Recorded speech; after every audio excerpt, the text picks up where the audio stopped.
And we are live. Awesome. Hey guys, and welcome back to today's episode. So we're going to do, kind of like a little bit of an intro, talk about our weekends, and then eventually we're going to discuss dieting mistakes. Lots of those. Yeah. Yes, we see a lot of these with our current clients, and of course, we have made these mistakes in the past, so we have a lot to talk about today. Yeah, definitely. So we're going to release this at some point between now and January. So if you're listening to this and it is November 2020, then that's awesome because we decided to release it earlier than we planned. And kudos to us. And if you're listening to this in January, we're sorry that nothing we're talking about is relevant to our lives right now. No. That's hilarious. Today is election day. So hopefully all y'all went out and voted. Clearly that decision will have been made by the time you listen to this, regardless. Yep. But yeah, so Christina, why don't you tell us about your weekend, because it was definitely more eventful than mine. Yes, so I drove out to Scottsdale, Arizona this weekend for my second bikini competition of the season, and it is always very interesting with the current pandemic and how everything is being handled. So the backstage area, the pump-up room, was completely outside. So that was the first time, that was the second show that I've done that. And I guess because the weather is just so nice in Arizona, they're able to do that, but it got hot. Like people's tans were sweating off and everyone had to get retouched, but it was really interesting. And so if you compete in Arizona and you've ever done a Miles production show, you know that he is meticulous about his show schedule. So this is really cool, Marissa. What he does is, his team and the people who work his events I think they have to stay up like all night doing this. So after check-ins, what they do is they compile all of the competitors and all the numbers, and they break up each class, not just each division, but each class, and they will tell you within 10 minutes of when you will be on stage. Wow. So that's awesome. Yes, it's so helpful. So it's not just like, oh, okay, the show starts at 10, bikini's going on last, so I think I need to be there at this time. It's like, no, I know I'm going on at 11:56, give or take 10 minutes. Wow. So it's extremely helpful. But then that also may have resulted in the prejudging being rushed, right? Because you said that it was really fast moving. Yeah, so I don't think, you didn't live stream prejudging, right? I was not able to. Yeah, so I got a text from my husband, and I can't remember if I saw it before I hit the stage, but he said something along the lines of, be ready to get on and off stage, like they're rushing everyone. So I think what happened was because of wellness is a new division for the females, and I think what happened is their classes took longer than they thought they were going to. So we were already behind by the time bikini was on, and they were rushing girls off. So normally what happens, for maybe those of you who are not familiar with bodybuilding competitions, there's something called prejudging and then finals. So prejudging is the event that happens in the morning. It's like the morning show. And this is when you typically go on and do your individual routine. And this is the routine that you've been practicing, hopefully, for a long time. And for bikini, it consists of a front pose, a back pose, and then back to your front pose, and you do a sign off. And so it takes anywhere between like 10, 15, shouldn't be 30 seconds, but for some girls it is. And they were just having you get on and they said that they were like, just do 2 poses. So I was like, okay, that's my front and back pose. But they were rushing everyone off within, it seemed like 5 seconds. That's crazy. It was the girl in front of me. They were like trying to they were like, okay, next up, Christina Lynn. And I walked out and the girl was still posing and I was behind her like, move. And I think I was in my back pose, or like turning around into my back pose, and they for like, okay, next up. And I was like, oh my God, everything was so fast. So I did novice and open class, and I ended up doing novice just because I wanted more stage time. And, I still am working out those stage jitters. And so I went on for novice, and we had way more time than open, even though it was still super rushed. Once we were done, so I got first call outs, I was in the center, and then at the very last moment, they moved me out, and they moved someone else in. And so I was kind of pissed. But then for open class, they only had one girl who hadn't, actually, I think it was two, but they only had one girl do her routine, and she was able to do a full routine. I don't know why. Maybe they were back on track with timing. But they didn't do any comparisons. They didn't do anything. As soon as that girl had gone, they did call outs. So we had, yeah, it was so weird. They didn't do any comparisons. Like they didn't even have anyone line up on the line, switch us out. They just went straight into call outs, and they only did 4. And I needed to place top 5 in order to qualify for the national shows. Did. I did. Spoiler alert. But they called the 4 girls, and normally what they do is they call numeric. So they'll start, 32, 35, and I was number 53, and they did 52 and 56, I think. And once they did 52, I was like, okay. And they did 56, and I was like, fuck. And I was standing there, and I was like, okay, I'm freaking out, but I can't show my disappointment. I can't let my face drop. I cannot let them show that affected me. I need to try to keep my confidence as much as possible. They did their confirmation round. They moved the girls around, and then they called everyone else back out onto the line. So there were 6 of us remaining. So again, 6 of us, so an even number, which means that you don't have someone who's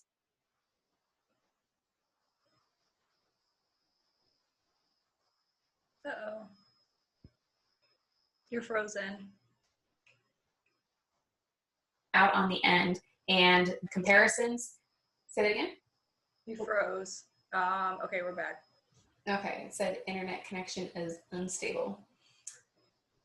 So I was on the end, and then Sadie might bark, by the way. My husband's home, so in case you heard a dog barking. So they moved me into the middle. They didn't do any sort of comparisons. They didn't have us do front or back. They just said, all right, you can file off stage. So it was just so weird. I've never had a show that was like that before. Normally we're on stage, I feel like we're like anywhere between like 10 and 30 minutes, and that just wasn't the case. So it was just really odd. But overall, it was a lot of fun. I definitely improved a lot from my first show this season, and I'm excited to keep going, especially with your guidance and programming. I think that we made a lot of really good changes for this show. Yeah, and for those of you who don't have context about bodybuilding shows in general, the reason why the timing and knowing the timing was so key is because most bodybuilding shows, you kind of just have to estimate. And usually you can estimate by like being a good 30 minutes behind schedule at least, or an hour. And usually you just go into it and you're like, this is going to take forever. Mm-hmm. And that's actually something I've never really heard of before. So that's pretty cool how they ran it that way. Yeah. So I did a show of his back in 2017. And so I knew that that's kind of how he operates. Again, it's really helpful as well because, and I would say more so for the males, because I think it takes a lot more food and timing for them. So in order to get your pump up and to get all of your food timed, it's so incredibly helpful. And not only that, but it's really helpful for spectators and like family and friends, because if they're live streaming the event, or, it's also really hard because you can just be like, hey, well, the show starts at this time. I would show up at this time. I have no idea when I'm going to go on. So if you can tell them exactly what time, it's just really helpful overall for everyone. Yeah, absolutely. So do you want to get into dieting mistakes? Because nothing happened on my end this weekend. Yeah. I streamed Christina's show. I hung out, and that was pretty much it. So Yeah. we can just go ahead and jump right on in on dieting, which has to do with competing to an extent. There's definitely lots of overlap, but yeah, I agree. yeah. What would you want to start with dieting mistakes? So I would say the number one thing that we should start with, and we've kind of alluded to this, again, I don't know what order our episodes will go in yet, but if we do release our burnout episode, we did allude to this, and we talked about people who come to us who are not in a good place to start a diet. And I don't think a lot of people really take this into consideration, because oftentimes I'll get clients who come to me and they're like, okay, I want to lose fat, I want to lose weight, and I want to start dieting now. But they don't realize that they've been trying to diet maybe the entire year. And, they're already doing an hour of cardio, and they're, again, females, we have this, I don't know the right word for it, but preconceived idea maybe that we're supposed to be eating 1,200 calories. So as coaches, if we get someone who's doing an hour of cardio, they're only eating 1,200 calories, we're not going to do a traditional diet. We're going to do a reverse diet. So I think that that's a really good place to start. Is if you want to start dieting, you need to be in a good place metabolically to start that diet. Yeah. I will say that 95% of the people that inquire to be a client, so when we sign them on, they say, I just don't, I don't have accountability. I don't know what I should be eating, yada, yada. Like, okay, that's great. We start off, they submit their payment, we're good to go. They do their first week of tracking, which I specifically tell them, do not try to hit any certain kind of target. Just track what you're eating for a week. Get used to tracking. Make sure you're doing it accurately. Plug everything in, and then tell me what that is. And these women because I will say that because 95% of the people I work with are women, are eating sub 1,200 calories per day. They're not really nourishing themselves whatsoever, and maybe they are skipping out on the weekend when they overindulge. Like, maybe they didn't include that. That's fine, right? I kind of assume for most people that might be part of the picture, but in general, on the weekdays especially, these women are not eating enough. And so when you're eating 100 or less grams of carbohydrates per day, 60 or less grams of protein per day, 40 or less grams of fat per day, if you don't know what that means, it's not a lot of food. There's nothing to pull from, because when you diet, you have to take away from carbs and fat. And what do you take away from if you are already that low? You don't take away from anything. You can't. You can't just starve someone into the ground and tell them to eat 5 grams of carbs per day and just deal with it. Like, no one can do that, and that's not sustainable. And oftentimes I get clients too that come into the picture and they say, well, I've tried tracking macros before and it didn't work for me. And one of the things I will ask them is, what were your macros from that coach? Because they'll be like, extremely, extremely low numbers, because this coach was trying to fad diet them into, a success story so that they could market them for their own success. And that was, that's a selfish coach looking for their own benefit rather than the benefit of their client and to being in it for the long term. So you can't pull from nothing. So when someone is not in a good place to start a diet, the only way that you can go with food is up. And that doesn't necessarily mean that that person is going to regress in their progress, which is an important thing I think we should frame for the audience, to know that if you're not in a good place to start a diet, it doesn't mean that you're not going to make great progress right out the gate. Right. And one of the things that you mentioned right now, and I think is going to be a theme throughout all of our episodes, is sustainability. So that is something that is going to prolong your health and fitness journey. Because like a good, again, words, maybe like a good phrase is, if you can't see yourself eating this way in 6 months or 6 years, then that is not a sustainable diet. It's not a sustainable lifestyle, and it's not something that you're going to be able to do for a long period of time. So that's what we are trying to do with our clients is, because Marissa was just saying something like a lot of coaches just want 3 months and they can diet them down. So let's say they have someone who's on 1,200 calories. Well, they can cut them to 1,000 or 800 and increase their cardio from an hour to 2 hours. And maybe more than likely the client will make some sort of change, but they're just setting themselves up for a huge rebound. And so that coach is not leading that client to be in a good spot after the diet is over. And oftentimes they'll leave, that's the end of the program, and they're done. And then that client is left to fend for themselves and try to figure out what to do. And more than likely, they're going to see weight regain. And that's not what we want. And that's not what we're trying to do as coaches. So sustainability is something that is a reason why we're probably going to start increasing your food and start reducing your calories. So I did mention something called a reverse diet, and that's typically the road that both of us would go down is, okay, well, let's slowly increase your calories and let's slowly reduce your cardio and bring you back up metabolically to a good place, maybe where you can maintain, put on some good muscle mass, and just really get in a good spot to eventually start a diet. Yeah. And I think you said, in one of those phrases, you said, increase your food, decrease your calories. I think you meant cardio. Cardio, yes. You said it again and then you corrected it. Yeah. Just in case anyone heard that and was like, what? Increase food and calories, decrease cardio. Yeah. And I built my business around sustainability. My technical slogan is personalized habits, permanent change.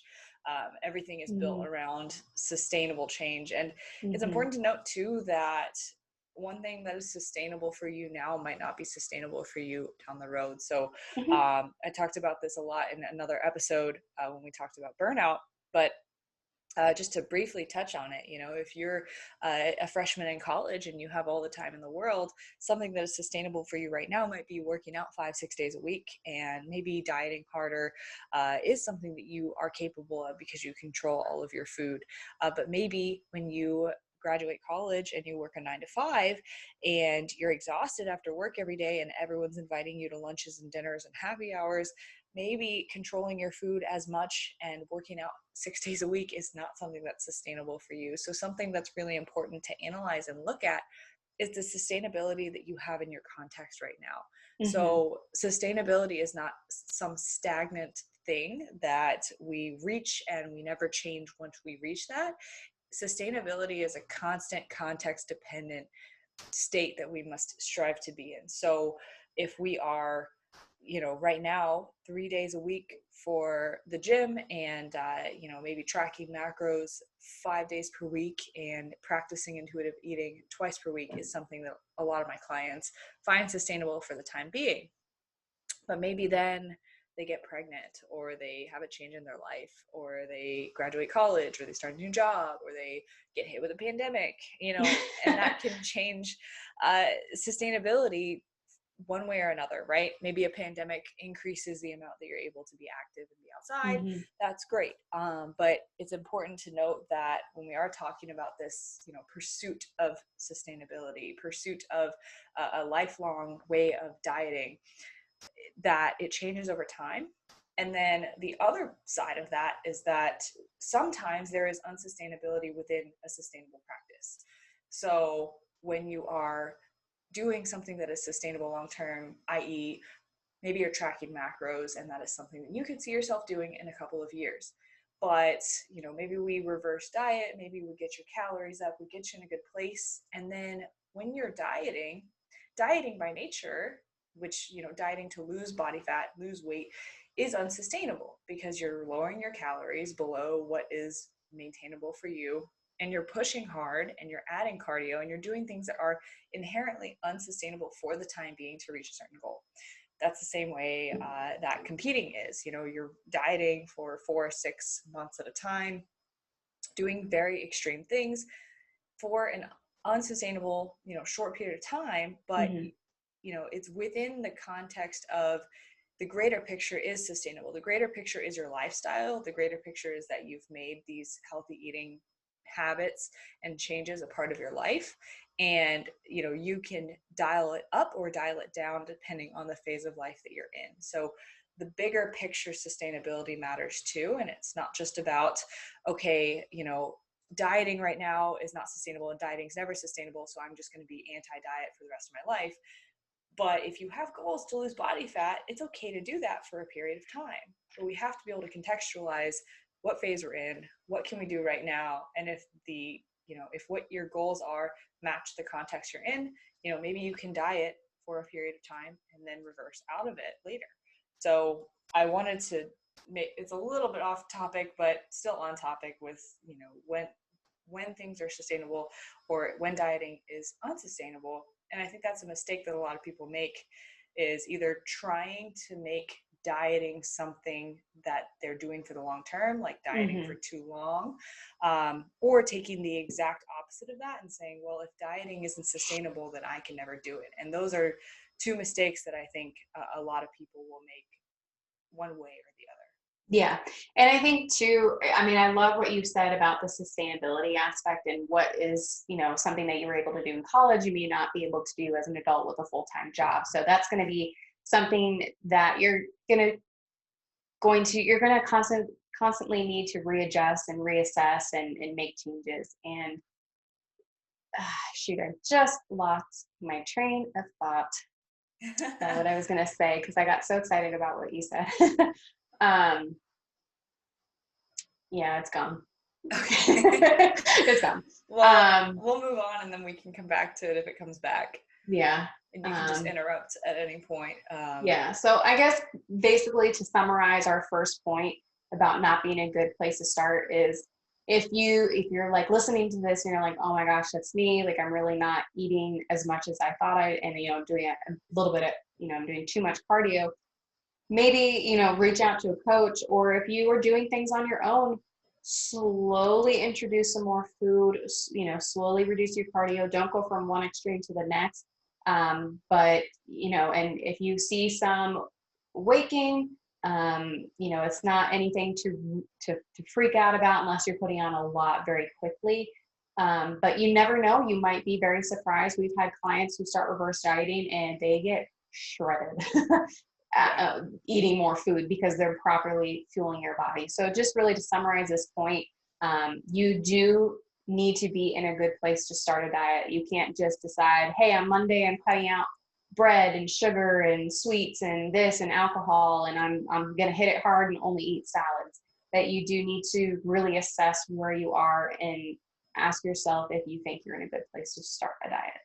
Yeah, absolutely. And I think it would be a whole nother episode to talk about exactly how to reverse diet. So yes, we'll save that for another time. Yeah.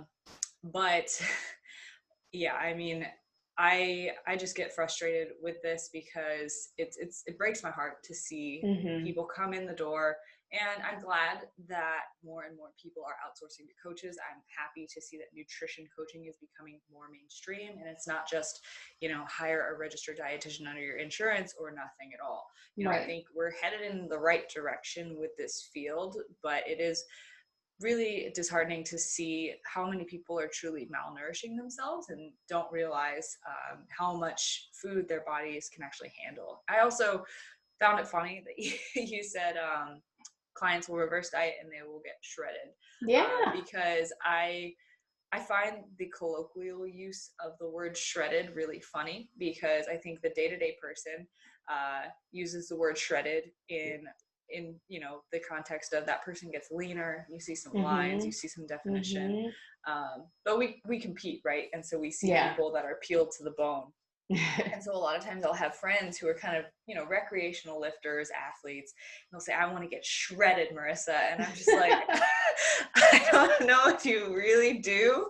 Like, do you want striated glutes? Do you want low body fat percentage so low that your hormones are messed up? Do you want to feel like death? Do you want people to ask if you are emaciated? Yeah. Are you sick?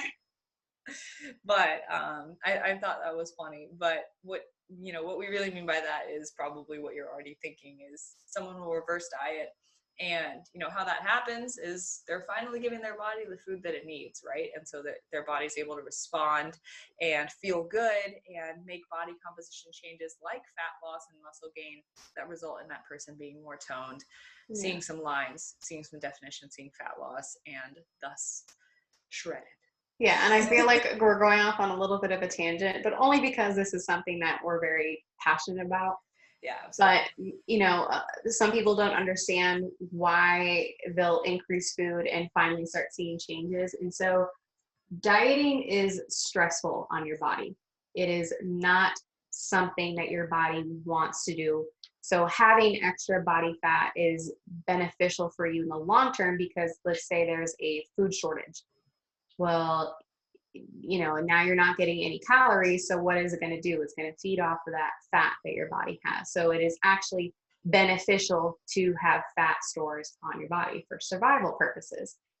So if you are in a constant dieting state, your body is stressed. It doesn't know when it's going to eat. And so when you feed it extra food, what you can do is actually reduce stress and reduce cortisol. And so sometimes that allows your body to relax and you respond very well to that higher food intake.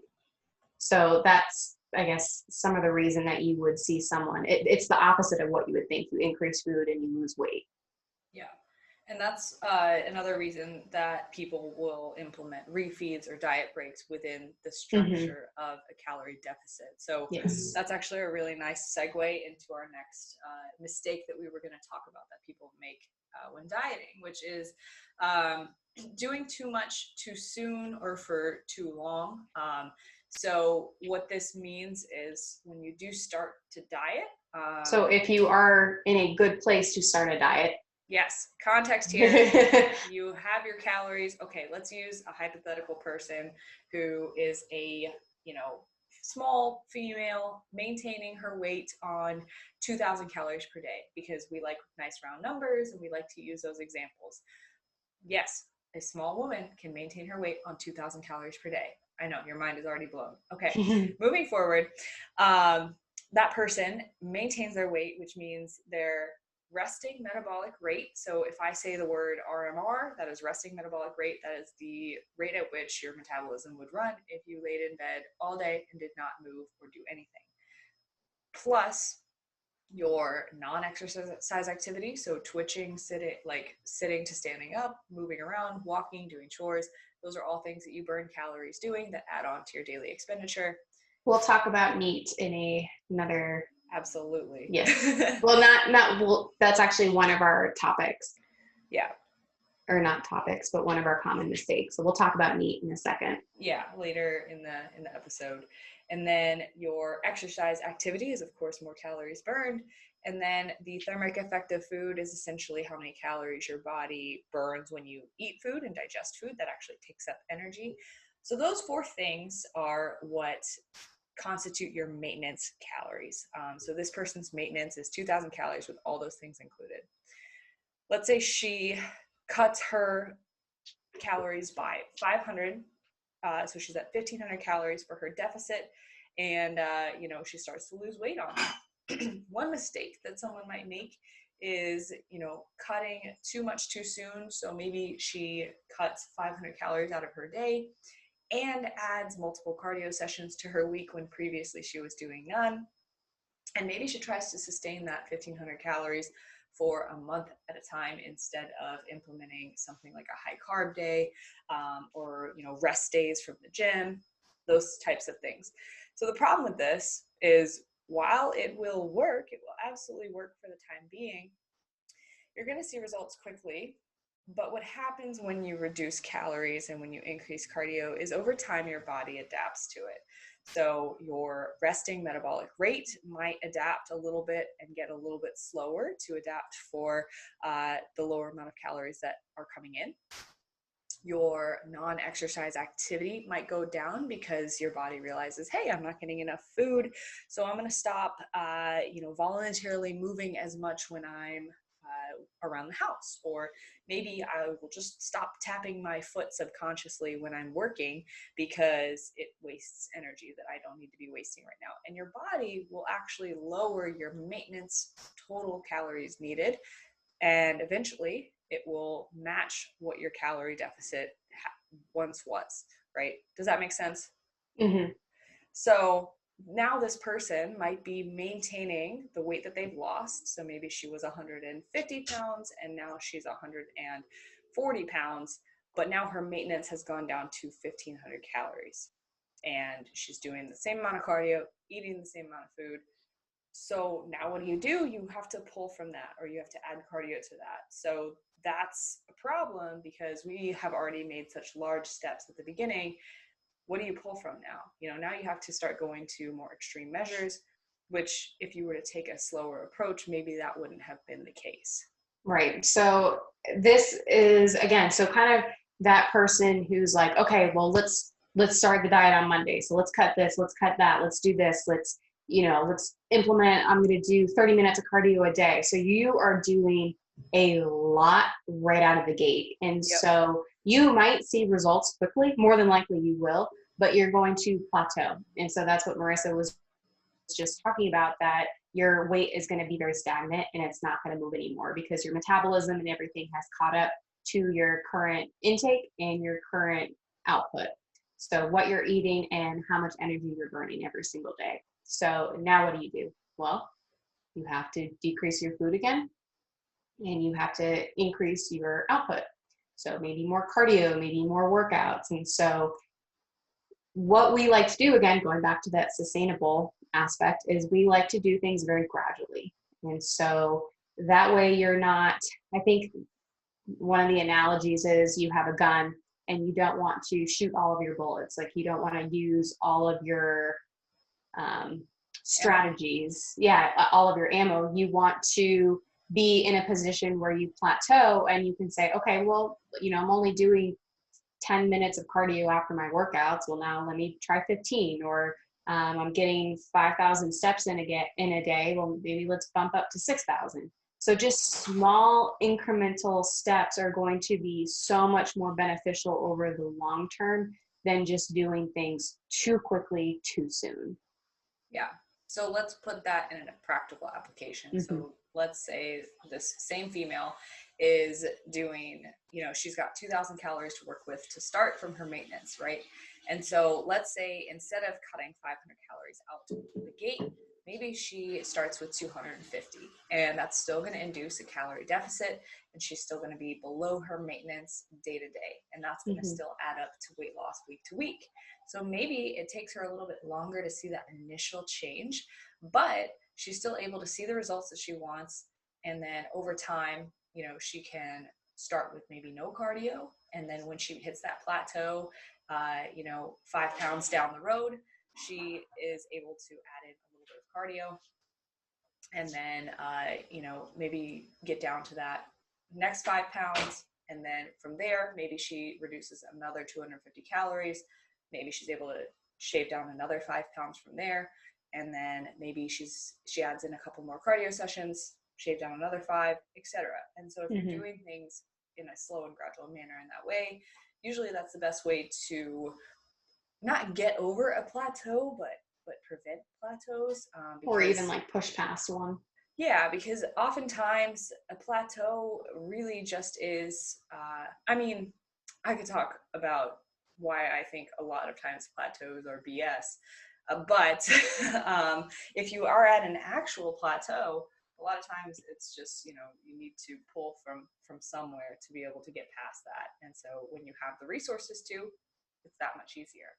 Yeah. So Marissa and I, we make outlines of our podcast just to kind of have general ideas of what we want to talk about. And there was one topic item that I actually moved up into segue is changing things too frequently, because I think that's a perfect segue when we talk about plateau. So a plateau is when your weight is stagnant. So maybe it hasn't moved, but sometimes what a common mistake that people do when they're dieting is, and this is something that we have our clients do, is take their weight every single day, because weight is a data point.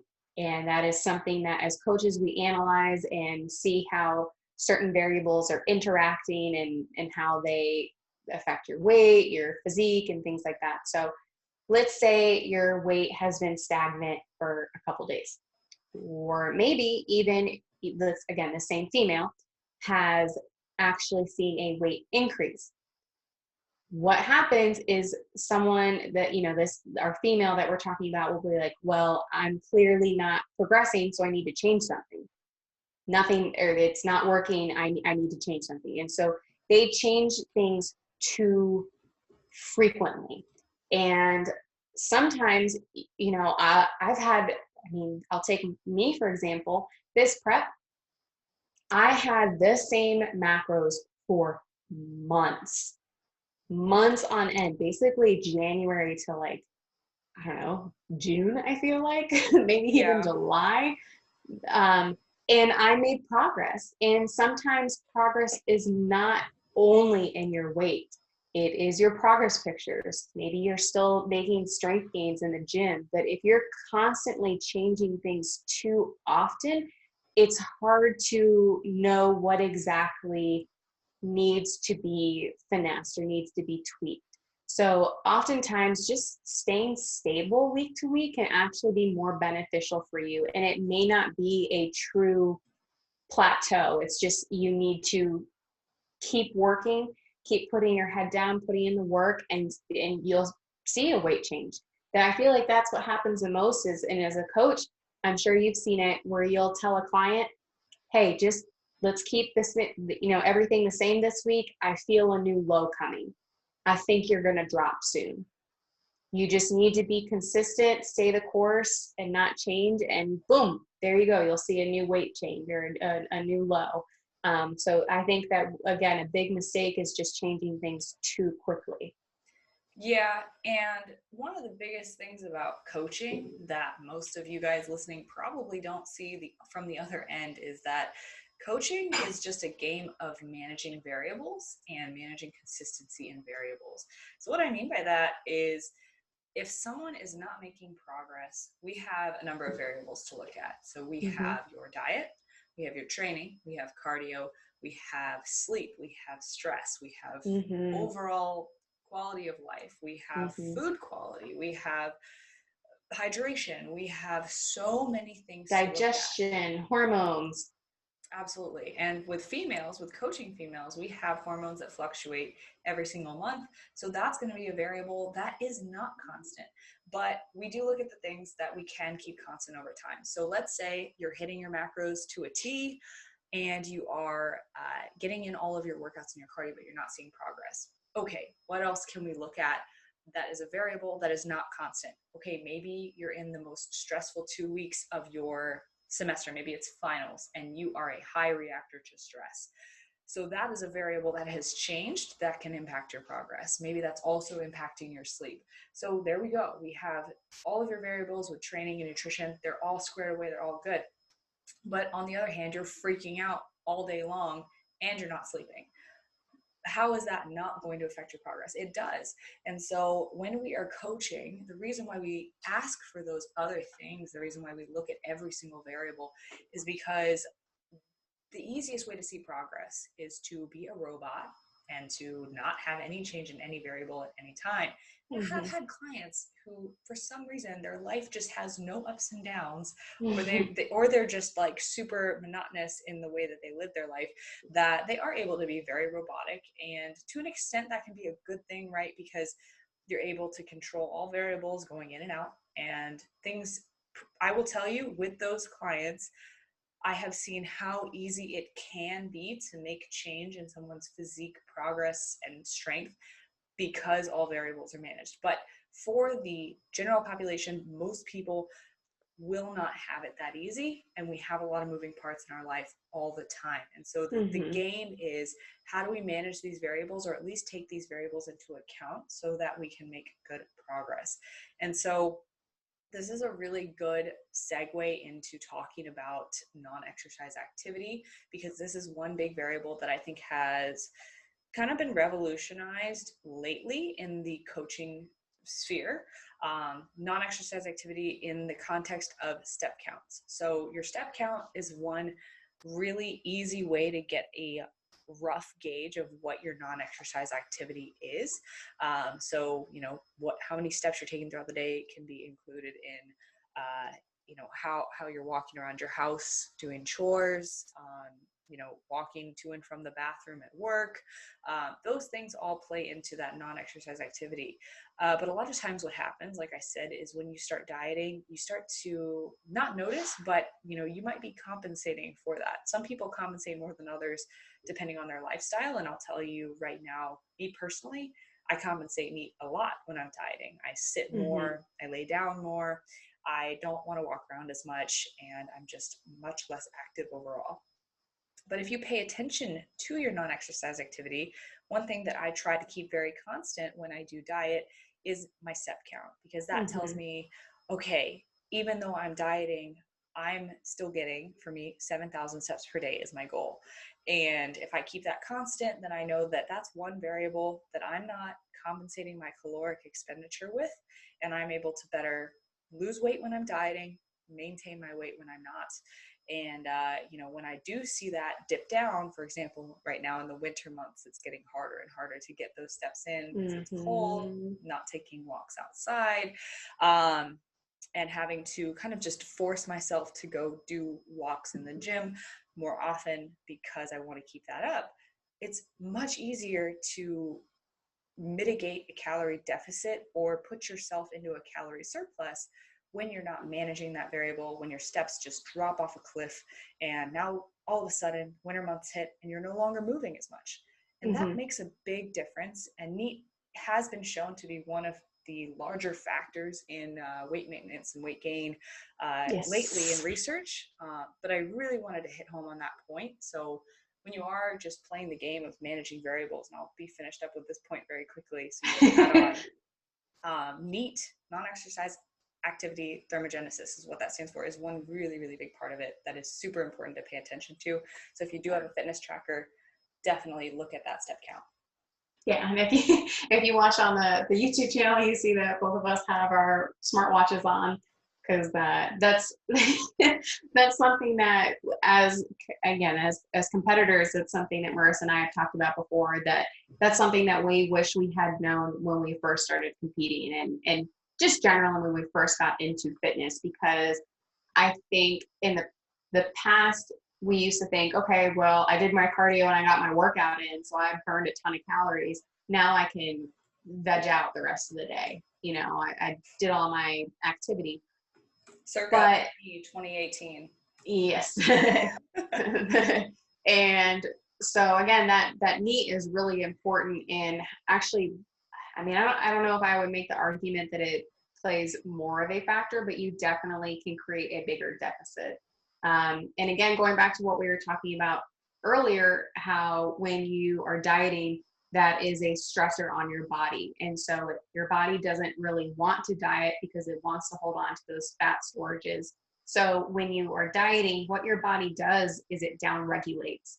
And so like Marissa was saying, that you maybe start to twitch less, your body is signaling to you to move less. And so you find yourself, just wanting to chill out on the couch. And, if you want, I don't want to get up and get my phone charger. It's in the other room. Like, I just want to sit here. But those are, I guess, the signals that your body is sending to you is, hey, let's not move as much because we're not getting in as much energy as we used to before. And your body is trying to be the most efficient with the amount of calories that it's giving to you. So it's just, a lot of it is just subconscious. You don't really think about it. You don't realize that you're not tapping your foot or you're not using your hands as much when you talk. It's just something that your body kind of does to preserve energy. Yeah. So that's why NEAT is really important. And sometimes you'll see clients, they'll go to the gym, they get their cardio, and maybe they'll only get like, 7,000, 8,000 steps. They're like, I don't understand. Like, I even took my dog on a walk. And then maybe on like a Saturday or Sunday, they get like 20,000 steps. And you're like, what did you do that day? And they're like, I don't know. I ran errands, like I gardened, like I did chores around the house. And that's just all stuff that you're just getting up and moving. And it may not be, you didn't even step foot in the gym, but you had all that extra activity for that day. So that's why NEAT is something really important, but also something to, I don't know, I track on a weekly basis. I think that's more practical because, like, maybe you do have a Sunday where you get 20,000 steps, and then that Monday you only get 3. I think really taking the average for the week, but also we talk about variables. You need to make sure that your NEAT is consistent week to week. So one week you're getting 3, well then, you need to keep aiming for 3 rather than, oh, I only got 4. Well, this week I'm going to go for 10. Well, again, that goes back to changing too much or doing too much too soon. So just keeping things nice and consistent and slowly increasing your NEAT over time, not doing anything or jumping the gun and doing things too quickly. Yeah. And I will say that is one big mistake that I think I wish I knew in my prep for 2018 was keeping track of a step count or having one of those fitness watches, because I did not have one at that time. But holy crap, like I literally was doing so much cardio and I felt like I was suffering and I felt like it was terrible. But like I would literally come home from the gym and I would just sit in my couch or my like armchair, and I would just veg the rest of the day. And when I was working, I would only just be sitting. I would not get up. I would not move.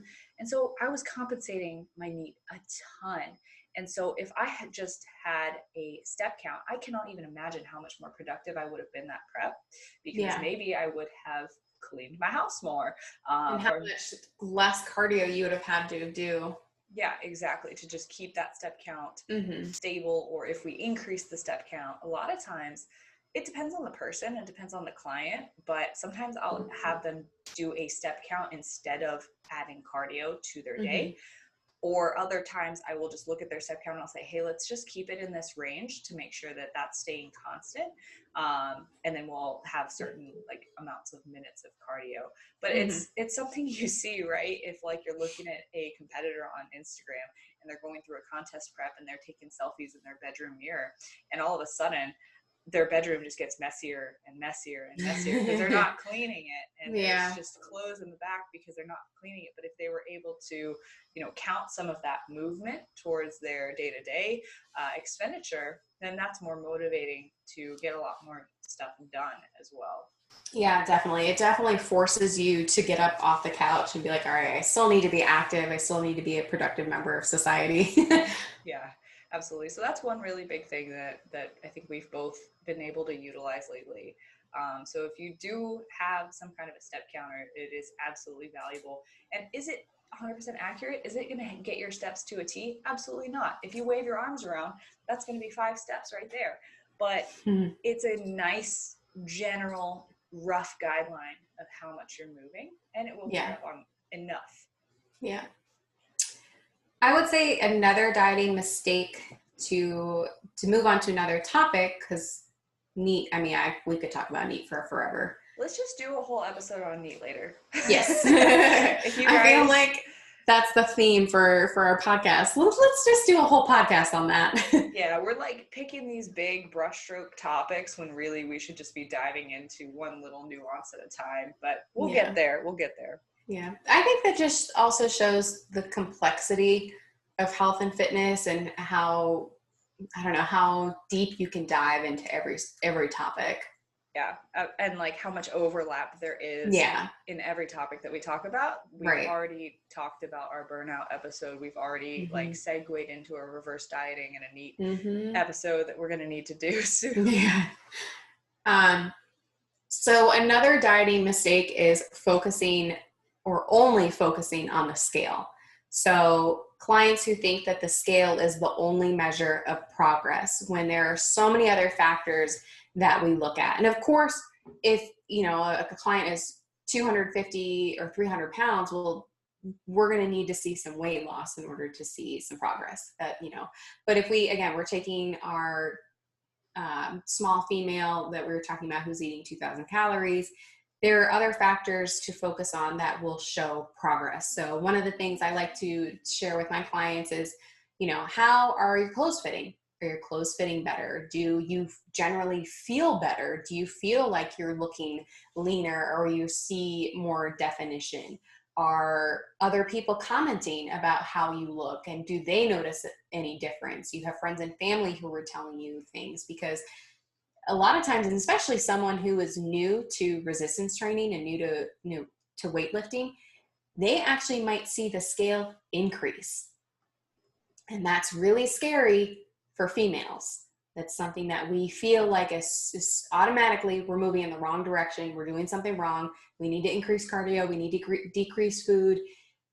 But you can make a lot of progress. And if you are actually putting on muscle and losing fat, your weight might stay stable the entire time you're quote unquote dieting. And this is your body going through what we call a recomp. And you are adding muscle and you're losing body fat. And so your weight might stay the same, but your physique might change a ton. So this is why, again, we love weight taken every single day so we can analyze that, but also progress pictures. And so I would say I'd say I have clients who are like, I don't understand why the scale's not moving. I'm not seeing any changes. Are you sure I'm making progress? And it's usually right around 4 weeks, the first 4 to 5 weeks. That's when clients kind of start to doubt themselves. And that is normally around the time where I'll take their starting pictures and I will put them side by side, their most recent, and there's a lot of change that has been made. But it's really, mind blowing. But it's hard because you wake up, you take your weight, you see yourself every single day. It's hard to see those minuscule changes. But as coaches, we can say, hey, I'm seeing more definition here. You're looking just tighter overall. I can see in your midsection, you made a lot of changes. So that's why the scale is not the only thing to consider when we're looking at progress. Yeah, and body recomposition is a real thing. I think for far too long, the narrative that we've been fed as consumers is you can only focus on building muscle or losing fat, and you can't do both. But ultimately, building muscle and losing body fat are two independent processes with crossover, but you're able to do both at one time. They're both constantly happening all the time. So your body, in different areas with different cells in your body, to break it down to like the smallest level, you are constantly building muscle, breaking down muscle, gaining body fat, and losing body fat all at the same time. And it just depends on the relative rates of those to basically, govern the net amount of what is actually happening that you're seeing on a macroscopic level. So, you can't just look at it in a bubble. Like, your body is constantly changing in every single direction at different rates. So if you're in a calorie deficit, your body is not going to be storing as much fat as adipose because you just don't have the resources for it. It's also not going to be building as much muscle because you're not giving it enough resources to really be that anabolic or build in a muscle building state. But if you are in a calorie deficit, fat loss is, of course, still going to be occurring. Fat is going to be used and pulled from adipose tissue as fuel, and you're probably going to be doing that at a higher rate because you're in a calorie deficit. And muscle loss, if you're not paying attention to your protein intake, can also be at a higher rate if you're in a calorie deficit. So make sure you're watching that and paying attention to that. But it's important to know that those two things, fat loss, muscle gain, or fat gain and muscle loss, are happening all four at the same time in your body at all times. And so it's not just I am gaining or losing body fat and it happens in a bubble and I'm either doing one or the other.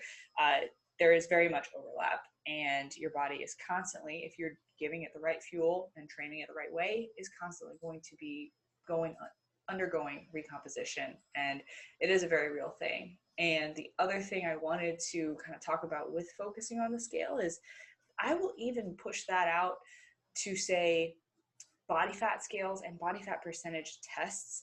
People will often, that's like the next step up from just taking your weight, right? It's you're taking your body fat percentage, you're taking your lean mass percentage, but even those measures are not consistent.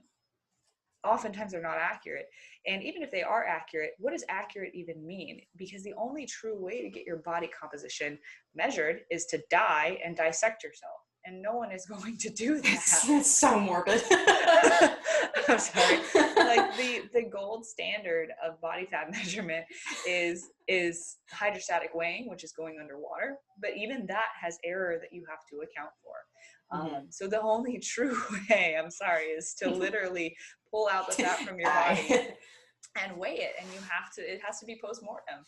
And it's morbid, but like that's the only true way to do it, right? And so maybe one day we'll be able to research people who donate their bodies to science and say, hey, measure my body fat when I'm on my deathbed, and then verify it after and see if that method was accurate. And that's the only way we could really do it.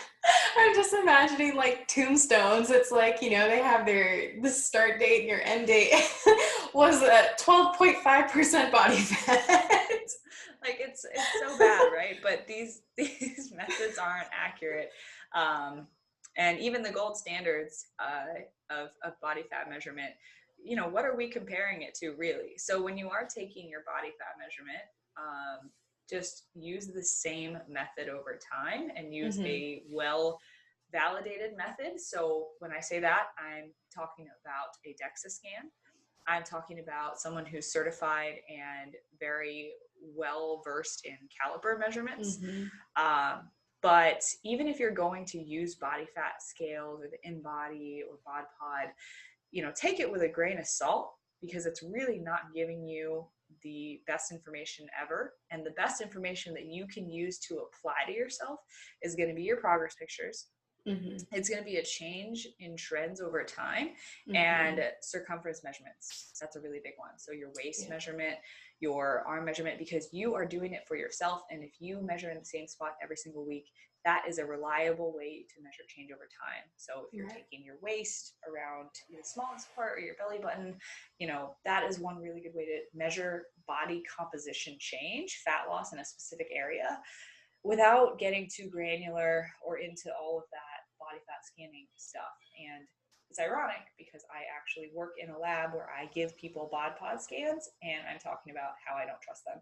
But that's just the reality of where science is right now. We just don't have that kind of technology.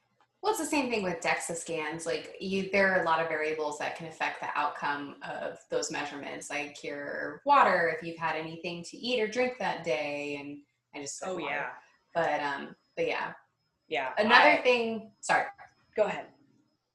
Sorry. No, I was going to move on. So. Oh, okay. So one final plug is I'm going to plug a podcast from another podcast. If you have the time, it's the inception.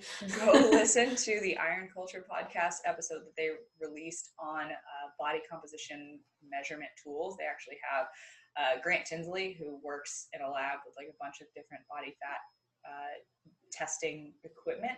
And a lot of his research is based around validating those machines and seeing how accurate they are, what's the measurement included. And we can link that episode in the show notes. I was just going to say that.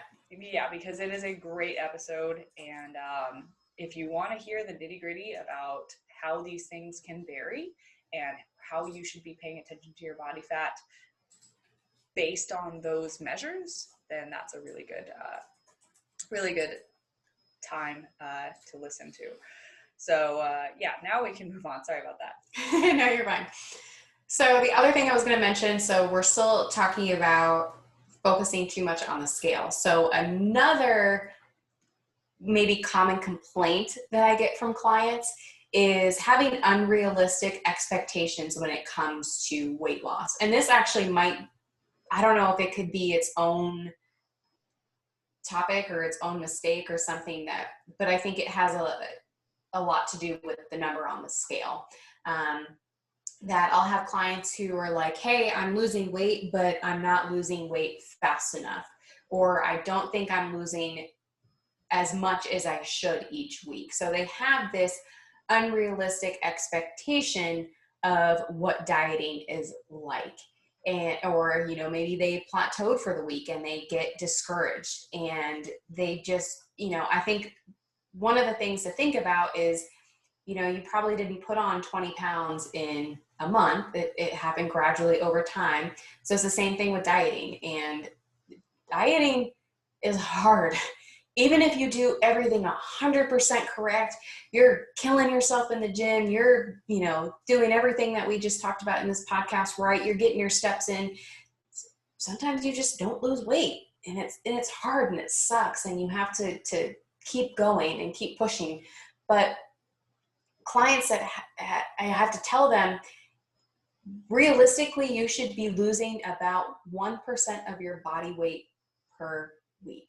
At max. At max. And that's like an ideal situation. And it really is not that much. So let's say, you know, you're a 120 pound female, 1.1 or 1.2 pounds a week. And that's like ideal. If you shouldn't be losing more than that. And this is one thing I have to tell my clients, that if you're losing more than that, if it's like 2 or 3 pounds a week, something is not right. And we might have created too large of a deficit, and we maybe need to increase food a little bit and maybe decrease your steps, but you are probably eating away into your muscle at that point. So yeah, or fluid. Yes. So something is probably not right. And maybe that was just like a fluke week or something like that. But if you're seeing that 2 to 3 pounds per week, we're doing something wrong. And again, granted, that 1%. So if you weigh a lot more than that, we might 2 to 3 to 4 pounds might be the weight loss we want to see. But it's that 1% per week, because the goal of dieting is to preserve as much muscle as possible and lose fat. So we're trying to preserve that muscle mass. So if we're losing anything more than that, we're dipping into that muscle, and muscle is really hard to put on. So we don't want to lose muscle, because sometimes, again, if we do that too much too quickly, at the end of your diet, you might just look skinny fat. You lost weight, but you don't really see any definition. You just feel like a smaller version than yourself, and you're just not happy with what you see. So, you know, focusing too much on the scale and having those unrealistic expectations when it comes to weight loss.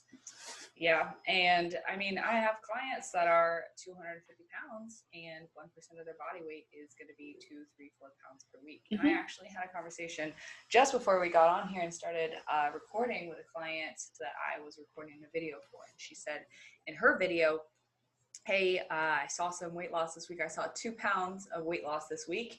I was kind of just disappointed that it wasn't faster. And the exact analogy I gave her was, okay, but do you, like, you know, first of all, this client is above, I believe, 230 pounds. So she was right on track with, you know, getting 2 pounds per week, you know, and that's a perfect rate of weight loss. So first of all, I told her that is what the expectation should be. But also, if you were to lose 1% of your body weight every single week for the next year, you would be down at least 100 pounds. So, like, we have to think about it at the larger perspective too, because yeah, I love that. Especially for those smaller individuals or smaller females, you know, what are you expecting with losing 10 pounds in a week? Like, do you expect that to continue for 3 weeks and then being done with your diet? Like, I don't really know where that expectation comes from. I mean, I could tell you it's from the fad diet culture that we live in, but, you know, when you think about it logically, it just, the numbers don't add up. And so when you're embarking on a 6, 10, 12, 16 week diet phase, when you add up that 1% week to week, you ultimately make a lot of change. And oftentimes people tend to overestimate the amount of weight that they actually need to lose, and underestimate just, you know, the power of muscle building and muscle maintenance. So, you know, if you're able to put on muscle, if you are very new to resistance training, you'll be able to build muscle as you lose fat. And that can change what you see on the scale, but it can also make your weight loss look better. And outside of the aesthetic, outside of, wanting to either keep or build muscle for, looking toned, and that's going to be the benefit of that, muscle is what governs a large majority of our metabolic rate. And so the more muscle we have, the less adaptation we see, the less metabolic adaptation, the lowering of our metabolic rate over time when we diet. And the stronger and more resilient our metabolism will be long term. And so we're able to eat more calories while maintaining a healthy body weight, the more muscle that we do have. And I like two things so that you made me think of is one is the toilet paper analogy, and it's a really good visual. We're talking about postmortem, we're talking about toilet paper. Not a good topic during a pandemic. So the toilet paper analogy is, when you have a fresh roll of toilet paper and you're using it constantly, you don't really notice any change to the size of the toilet paper. But it's not until you get down to those last few rolls where you really notice how much toilet paper you have left, or you make more of a difference. So it's kind of the same thing when you start a diet. Those first couple pounds, maybe even 10 pounds, doesn't really look like it changes a whole lot on your physique, but maybe you only have a couple more left to lose and you really start to see change. So I would say that, I don't know how to really phrase this, but weight loss isn't always equal. Like, those last couple pounds may not be the same as the first few. Like a lot of times when you start a diet, you will probably start losing pretty quickly because a lot of it is just water weight that you're losing. You're just tightening up overall, but you really won't start to see changes until you get down towards the end of the diet. But the other thing I was going to mention when we talk about muscle is, again, going back to that analogy of back in the beginning of the time, but muscle is not efficient on your body. That your body does not want to have a lot of muscle because it requires more energy and more food. So it is not something, again, when you're dieting, you don't want to, you're not in a good position if you have a ton of muscle, because your body needs a lot of food. And if you're not knowing when your next meal is going to be and you require all this food, that's not a good, what I'm trying to say. To clarify, from a survival standpoint. Yes, survival standpoint. Yes. Right now, if you were to have a lot of muscle, it's a great place to get into a diet. Yes. But survival standpoint. If you're a Neanderthal, the whole thing is you don't want to have a ton of energy expensive tissue on your body. Yes. Yeah, thank you for clarifying. Yeah, because I was like, I know what you're saying. Yes. But I just want to make sure everybody listening knows what you're saying with that too. Yeah. So the goal is, yes, you want a lot of muscle at all times, but it does cost a lot of energy. So it forces you to have to eat more to maintain your weight, which is awesome for us because we want to eat more and maintain or lose weight with more food. But back in the day, when you're picking, nuts and seeds and hunting for game, that's a different story, right? And so, we definitely, it's very energy expensive to have a lot of muscle, which is a great thing. But from a survival standpoint, when, humans developed, the reason why, it was better back then to not have a lot of muscle is because you're able to adapt metabolically to starvation better, because you're lowering your metabolic rate when you just shunt off that muscle and you lose it, your body burns it off. But that's what we're trying to prevent. And I will kind of make a tangent or another point, I guess, about a mistake that a lot of people make when dieting, and that is very simple, just not eating enough protein. And that is going to be one of the number one things that will govern fat loss versus weight loss or muscle loss, because there's a big difference between losing weight, which could be fluid, which could be muscle, which could be fat, and just losing body fat. And what we're trying to do here with managing our nutrition properly is losing mainly and only body fat, keeping our muscle. And high protein diet is going to be one of the number one factors in that. And it's going to be, it's so paramount in all aspects of dieting, but especially for that. Yes. Okay. So the next topic that we want to talk about is, again, another thing that Marissa and I really preach with our clients is doing it if it fits your macros or flexible dieting, tracking your macros. So focusing on, if it fits your macros, but maybe not having a high macronutrient, or I'm sorry, yeah, micronutrient diet and focusing too much on fun foods. Do you want to go right now? We can, yeah. Yeah, okay, let's break. And we're back. Okay. So the next topic is Marissa and I really stress if it fits your macros or a flexible dieting approach. We just think that, again, the most sustainable. And one of the common mistakes that we'll see is people focusing too much on the fun foods and not really focusing on their micronutrients or the quality of their food that they're eating. So your quality of food is important when you're dieting. You want to make sure that you're eating a nutrient-rich diet to ensure that you are properly fueling your body and you're feeling good. So a lot of times if you have any sort of a vitamin or mineral deficiency, you just don't feel very good. And you just feel really crappy, and maybe you feel really sluggish because you're not giving your body what it really needs to properly fuel your workouts and your day-to-day. Yeah, and when it comes to nutrient quality, like, okay, you have a coach, they assign you macros, and you can absolutely hit those macros while eating cookies, Pop-Tarts, protein shakes, pizza, and just filling all your carbs and fats with quote unquote junk and filling the rest with plain chicken breast and protein shakes and egg whites. Sure, you can absolutely do that. But when you're missing all of those macronutrients, like Christina said, micronutrients, like she said, micronutrients play a huge role in metabolism that no one really talks about, or people are starting to talk about, but just not enough.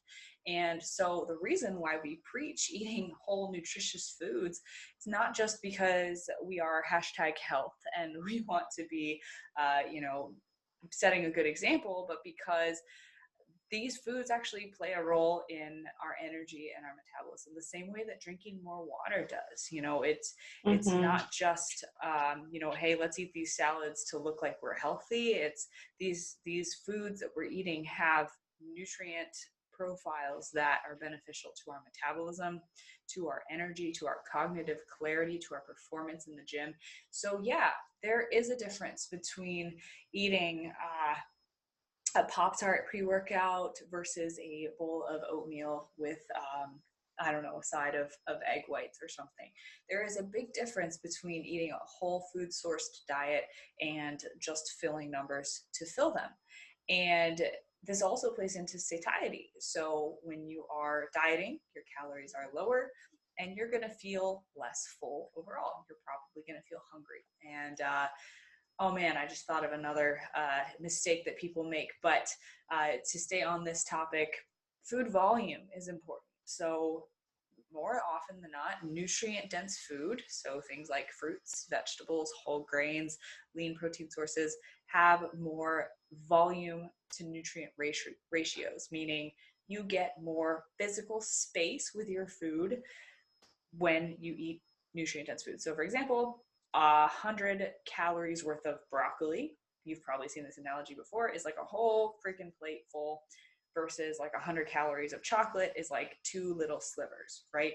And so that's what food volume is getting in more of a filling feeling by eating a larger volume of food in a sitting. So you're able to do that with nutrient-dense food.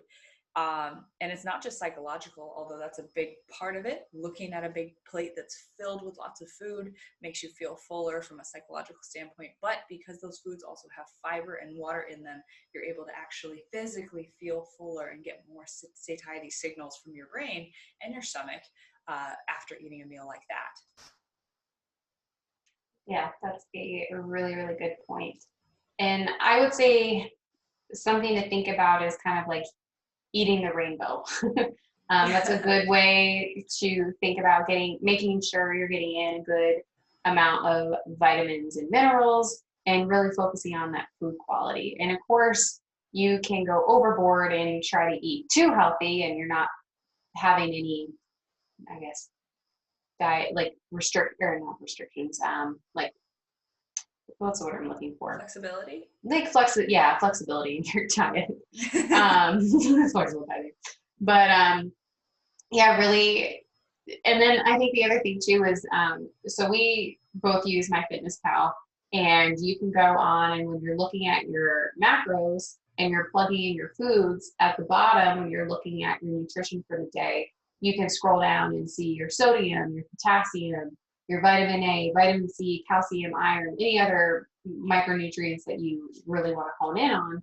And it wasn't until I started looking at that where I was like, oh man, I'm really low in vitamin A, or really low in vitamin C or calcium. And so playing around with different foods and understanding, okay, you know, if I want to make sure I'm hitting my vitamin A, I need to be eating a lot of leafy greens. Or if I want to ensure that I have my vitamin C, I need to be eating some bell peppers or strawberries. And so it just helps you get a better understanding of what you're eating and what you need to eat in order to reach your goals. So we focus on our macronutrients because they are the bigger picture. Those are, you know, the big things you want to focus on. But once you really nail your macros and you can consistently hit your protein, carbs, and fats every single day, well, then that's when it's a really good idea to start focusing on your micronutrients and what you can eat to ensure that you're getting a good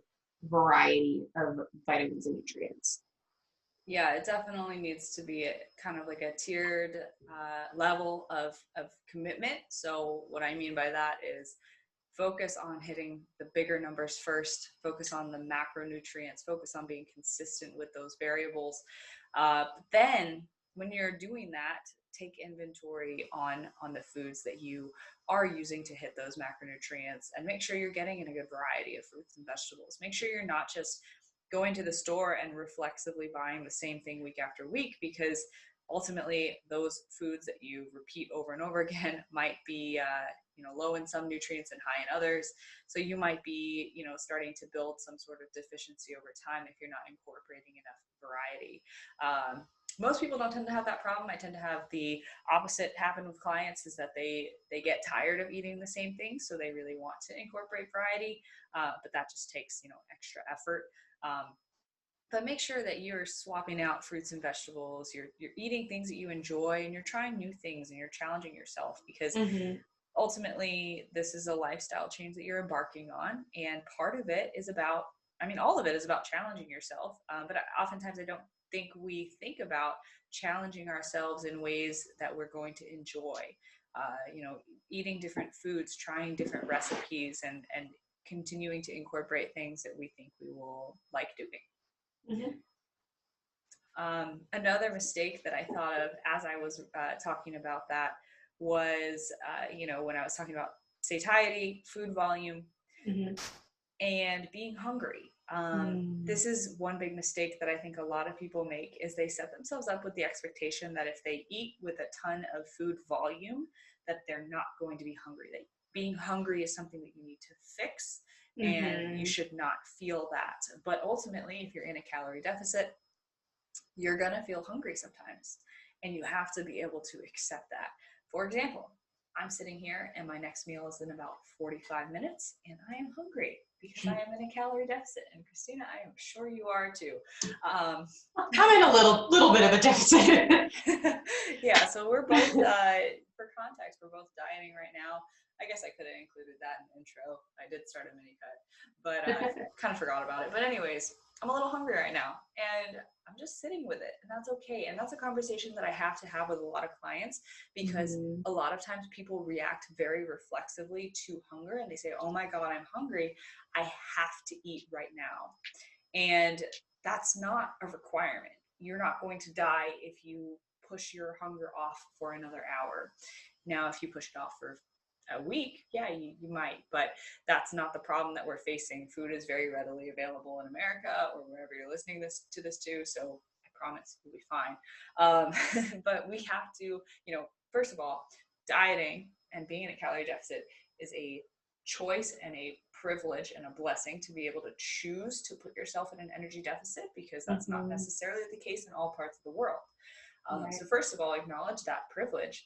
And then second of all, if you are choosing to put yourself in a deficit, acknowledge that you're choosing to make yourself hungry at times, and that is okay.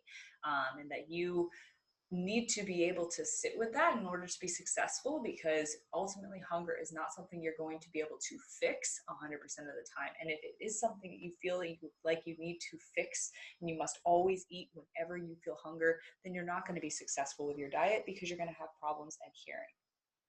I love that.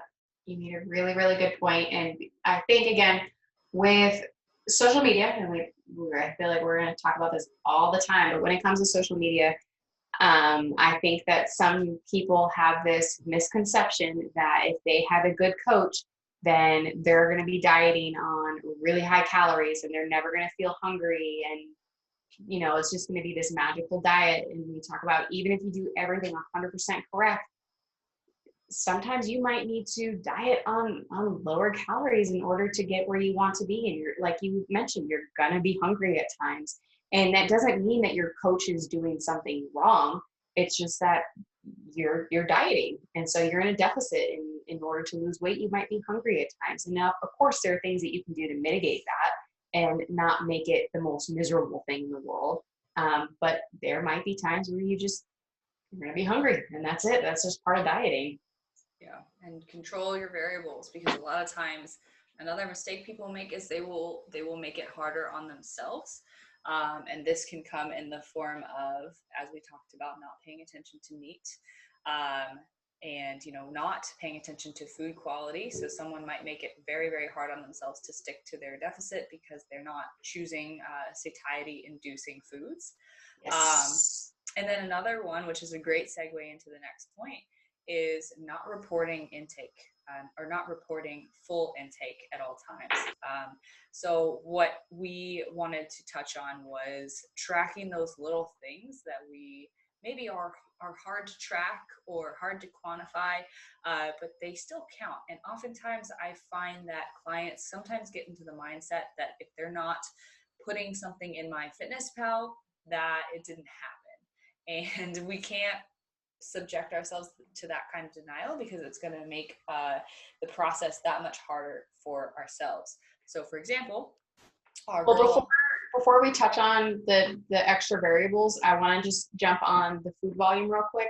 Oh, yeah. Because I think that that's really important. When we talk about mitigating hunger, there's a really sorry, my dog is in my lap right now. She's being so good. But one of those things when we talk about mitigating hunger when we're dieting is there's a very, very big difference between eating a donut, like you mentioned, and eating a plate full of chicken and broccoli.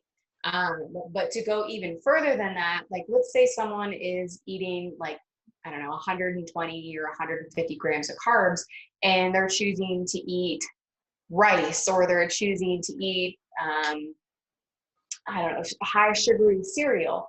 Well, they're probably going to feel more hungry than someone who is choosing higher fiber vegetables or more starch, like potatoes, sweet potatoes, or maybe instead of only rice, they do rice and cauliflower rice. So things like that, where you're increasing your volume and again, focusing on the micronutrients and the content of your food is going to make a big, big difference when feeling more hungry than not. So just some things to keep in mind. Yeah, and there are absolutely circumstances where if you are pushing a diet hard enough and your calories get low enough, there are circumstances where you are going to need to implement something like subbing out a low carb cauliflower rice for regular rice, or putting a protein source on a bed of lettuce instead of putting it on a bed of rice. And those, that towards the very end of a diet, some of those swaps are definitely warranted. And to go along with that, there are times and places where accepting, say, a bite of someone else's dish at dinner, to kind of segue in again, or, you know, using ketchup, which has 5 carbs per tablespoon, is something that you can fit into your day and is warranted and fits into the bigger picture. Even in a diet, for some people that does play into it, but there are other circumstances. If you are trying to be, you know, more regimented, you are more restricted with your current intake goals, that a lot of those things, people, like I said, fall into that mindset of, oh, if I didn't track it, then it didn't exist, because in the back of their mind, they know that if they did track it, it would put them over, it would put them in a sticky situation. And so I completely agree about that last point, and just making sure that you're paying attention to food volume within the context of what your goals are, because at certain low carb, low fat thresholds, you're going to need to make those swaps. But it's important to know that if your carbs or fats are higher, you might not need to do that. Maybe you should include, you know, white rice instead of a bed of lettuce. And I have clients struggle with that both ways. So feeling really hungry and needing to increase food volume. And I also have clients who struggle with actually needing to decrease food volume because they're too full, huge, and they're trying to use diet foods in a high calorie situation. So it goes both ways. But I did want to talk about the tracking extra bites and that sort of thing.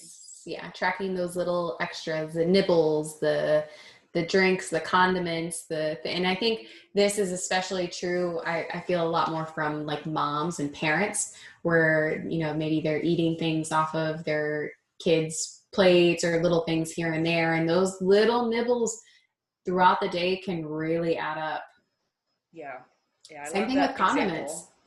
I love that example that you used with moms, because I think that's definitely a big one, just eating off of each other's plates. But yeah, clients, people, myself even, we fall into the mindset that if I don't track something in your app, if you use MyFitnessPal or not, that it doesn't exist. And so, you know, there's a number of excuses for not tracking these things.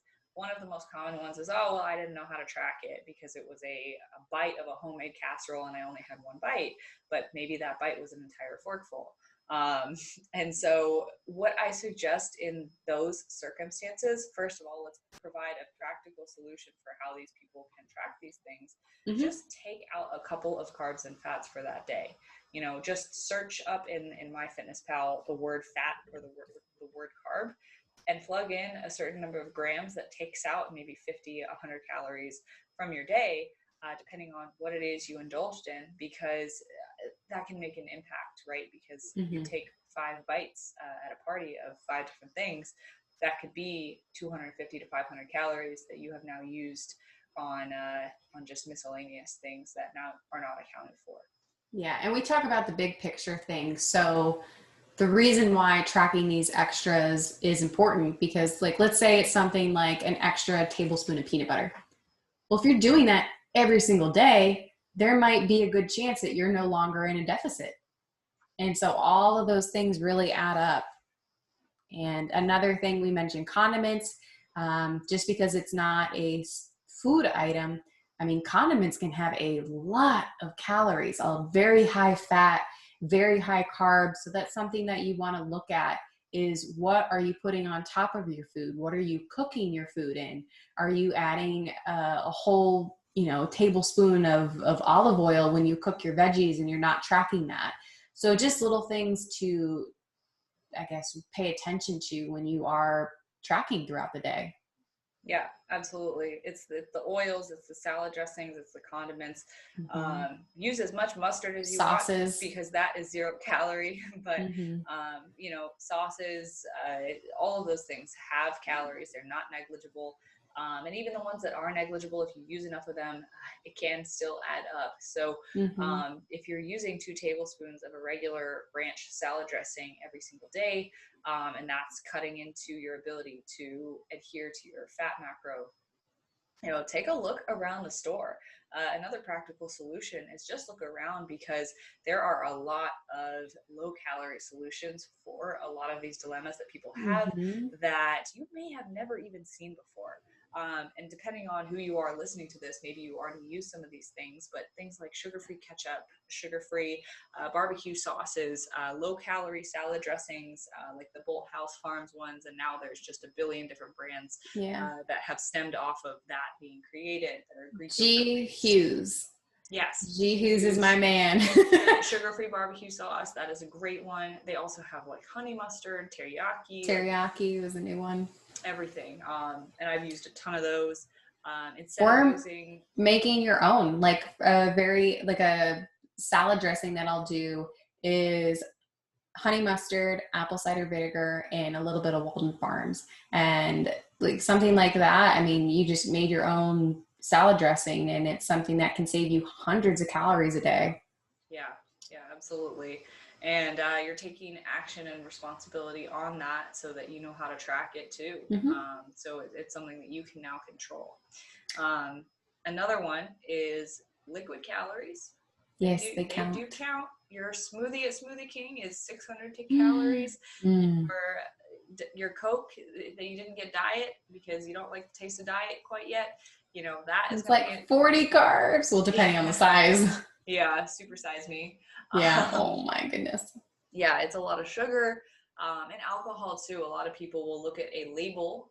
This is a very confusing one. People will look at a label on a can of beer or a White Claw or a Truly, or they'll take a vodka club and they'll say, oh, well, it's 0 carb on the bottle, or it's, only 2 grams of sugar on the bottle. So that's all I need to track, right?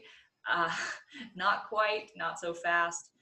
Alcohol has a lot of calories, and it's pretty dense, but it's not listed on the label. So only the calories are listed, not the macros. So what you would need to do in that situation is take the calories from the alcohol and take it away from your carbs or fat. So a 100-calorie White Claw could be 12.5 grams of carbs and 5.5 grams of fat. Or you could take it strictly from carb. It would be 25 carbs, or it would be around 11 grams of fat if you wanted to take from fat. Which again, if we talk about, you're eating 150 carbs for the day and you have 4 drinks, that could easily be all of your carbs for the day. And it may not feel like a lot because you're like, oh, I only had 4 beers. I only had 4 drinks, but that really, really adds up. And so the other mistake I see with alcohol is I'll have clients who, like, let's say they have a glass of Merlot. And so they'll type in on MyFitnessPal because they think that they're trying to do the right thing. And they type in what I think, is it 6 ounces, 5 ounces is a normal serving? Yeah, something like that. And so 5 ounces of Merlot, and it'll come out to like 7 carbs or something like that. And so they think that if they have 3 glasses, it's only 21 carbs. Again, because sometimes MyFitnessPal, they're not equating for alcohol. And again, it's a macronutrient. It's like the macronutrient, like stepbrother, like stepchild. Yeah, they don't really want to talk about it, but it exists. It just comes out of nowhere. Yeah. So tracking alcohol, the best thing to do is not going by the label, not going into what it says on MyFitnessPal, but tracking by calories. So she said, 100 to 120, just divide that by 4 if you're doing carbs, or divide it by 9 if you're doing it by fat. Again, I feel like this is something that we could go way more in depth about, but there are calories in alcohol and it can really, really add up quickly. So making sure that you're tracking everything, those extra bites, those condiments, liquid calories and alcohol. Yeah. And it's important to also take into context, when you need to be as diligent as this, right? So you're tracking every single bite, every single lick that you take, every sip. Yeah, that's going to play a role in your calorie deficit. But what happens when you're no longer dieting? That's, a different conversation than this episode, but to make it short, there's a certain amount of flexibility that can be warranted not dieting, that you can take that bite and maybe just not track it, know that it puts you a couple of grams of fat or carbs over, but overall you're maintaining your weight, things are good, and your calories are high. That's down the road, right? So it's important to acknowledge, like we talked about at the beginning, the unsustainable nature of how tedious this can be in a deficit phase in the context of a sustainable lifestyle. So don't listen to this and say, oh my God, I have to track every single bite of everything I ever take ever again. And for the rest of your life. Yeah. And like, that's inherently obviously unsustainable. Mm-hmm. But if you are doing a 8 to 12 week dieting phase where your intention is to lose body fat and be more regimented, yeah, for that 8 to 12 week period, you need to do those things to avoid making those mistakes. And there are going to be some people who don't track those things and are still able to get away with progress, and that's great for them, but it's not everyone. And so if you are hitting a plateau, those are things you need to start to pay attention to. Yeah. And I think it kind of goes back to what you're saying, is trying to really analyze your goals and your actions and making sure that they align. And if you are someone who's maybe doing your first cut and you're just trying to see how it goes and you don't really need to be that strict, well then maybe, you're a couple bites here and there, you don't really need to track. But let's say you have a wedding coming up and it is really, really important that you lose weight because you want to fit into your dress and you want to look and feel your best on that day. Well, you might need to be a little bit more disciplined to ensure that you reach your goals. So it just really depends on that phase of your life, what you're dieting for and how strict you want to be, and if you have a deadline or not. Yeah, absolutely. I love that, and I love that we are always bringing it back to context and what's important for the time being, and making sure that what you're doing aligns with that, because ultimately that's what's going to make you successful, is making sure that your intentions match up with your actions. Yeah. So the next topic we have is not mitigating stress. So not paying attention to stress. And we've kind of already talked about this, and I think that we'll probably release the burnout episode before this one. Yeah. But that would be a really good one if you haven't listened to that already, because we talk a lot about all the different stress factors and how that can really hinder you from making any progress. So it's not only the calories in, calories out, that there are a lot of different factors that can play into whether or not you will see progress during a diet.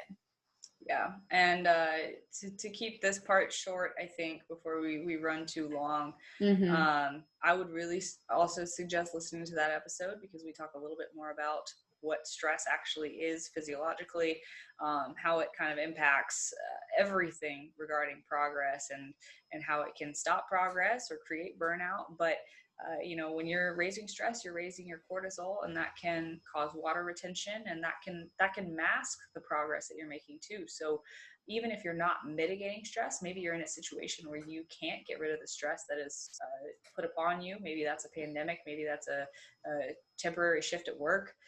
Maybe that's a life stressor that's just happened recently. Maybe you can't get rid of it, but keep putting in the work and keep being consistent with everything else, because when that stress is gone, or when that stress reduces itself and you drop off that water and that stress that you are physically holding, a lot of times you'll be able to see the change that you have been working towards as well. Yeah. So I think do you feel like you have anything else to add when it comes to dieting mistakes, or anything that you've seen with clients? I want to just end the episode, I think, by encouraging people to either reach out to their coach or outsource their nutrition, and really don't beat up on yourself if you are making these mistakes, because this episode was created so that you can develop an awareness to it. So yeah, to me and Christina, this stuff is obvious, and this is stuff that we think about and look for and analyze every single day when we're talking to our clients. But that's because we've been doing this for years. So if you are, starting, or even an intermediate or advanced person in your journey, and you haven't considered these things yet, I don't want you to listen to this and feel bad or feel ashamed that you haven't caught these things, because maybe you just have not come across a good resource that has talked about it yet. So don't listen to this and say, oh my God, I've messed everything up, I'm a failure, and I don't deserve to do this for myself. Listen to this and be empowered and say, okay, now I have all of these new tools that I can use to further my progress better than I ever have in the past. Mm-hmm. Shoot, I feel like I had something else that I wanted to add, and I can't remember. Shoot, it was really good too. I believe you. Yeah. Shoot. Well, maybe it'll come to me in another episode, but so just kind of to summarize and wrap up. So we're talking about common mistakes we see when dieting. So number 1, not being in a good place to start a diet. So remember, we want food to be high. We want cardio to be in a moderate to low place to start. 2, doing too much too soon right out of the gate if you are in a good spot to diet. 3, changing things too frequently. Remember, we want to, don't fix what's don't fix what not, oh my gosh. Don't fix what's not broken. 4, not paying attention to NEAT. Make sure you're getting up and moving. 5, only focusing on the scale is the only measure of progress. 6, doing if it fits your macros or flexible dieting, but not focusing on micronutrients or the quality of your food. 7, not tracking those extras, so extra bites, condiments, drinks, alcohol. And 8, not mitigating stress. So those are the top dieting mistakes we have made and mistakes that we see as clients. Yeah. And I guess to finish off, I mentioned this in the middle of the episode, but this is a game of managing variables. So when you're looking at your variables and you're looking at all of these things and trying to, see if you should change something or keep things the same, it's always a safe bet to keep things the same for one more week and see if something happens before jumping into making another change, whether that's calories or exercise or cardio or your step count. We can really learn a lot by observing, collecting data, and then just being consistent and learning the power of being consistent over time. And a lot of times, even those tiny little changes that we're seeing on a week-to-week basis, if we're not changing anything, will add up. So when you are managing those variables, just be patient with it. I remember what I was going to say. Yes. So yes, it is good too. At least I think so. So one of the great things, and this is something that I see a lot when I have clients come to me, is they overanalyze every aspect of their dieting phase, putting on muscle, everything. And sometimes it is just nice to pass everything off to someone else who can make decisions for you. Or you have someone like an authority figure or a coach who says, hey, let's do this. And you just go, okay. And sometimes it's just having someone else telling you, hey, we're on the right track. We're okay. Don't change anything. Let's stay the course. Sometimes that's really, it's just having that, I don't know, the extra eye, having someone with that expertise that can really make or break a dieting phase for you and just makes things easier. It's just, sometimes you know what to do, but having someone else telling you that you're on the right track is just, it just makes a world of difference. And that's why Marissa and I have coaches as coaches ourselves, because we know what to do, but it's just nice to have someone else tell you what to do. So that's why it's really important to reach out to a coach. And again, our role as coaches is not to have clients for the rest of our lives. We want to give you the tools that you need to be successful on your own. So, maybe going through a dieting phase and a reverse dieting phase once with a professional. And so now you kind of know what you need to do in order to see results the next time you want to try to do something on your own. Because again, we talk about different phases in your life, and you're not always going to be in a dieting phase. You're not always going to be in a muscle building phase. Sometimes you maintain, but more often than not, it's not, well, I'm body goals now, so I don't need to do anything, or I'm done. That there's always something that you can improve on. So I guess that's my little rant is having a coach or having someone in your corner who can help you out sometimes makes dieting that much easier and less stressful for you overall. Yeah, absolutely. I don't think I have much to add on that. No. I completely agree. And especially as people who do other people's nutrition and training all day, the last thing I want to think about is what I should do for myself. Yeah.